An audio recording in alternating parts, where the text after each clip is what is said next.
चाहिँ हामी नास्पतिमा ग्राफ्टिङ गर्दैछौँ।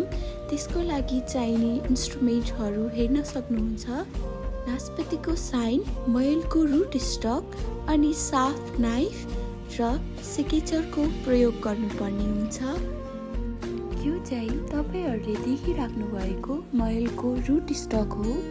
अब हामी यसलाई काटछाट गरेर उपयुक्त रूट स्टक तयार गर्छौँ।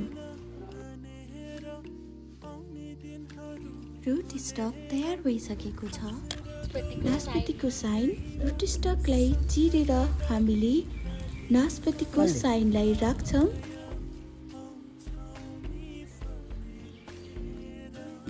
त्यसपछि हावा नछिर्ने प्याराफिल्म प्लास्टिकले यसलाई कसेर बाँध्छौँ।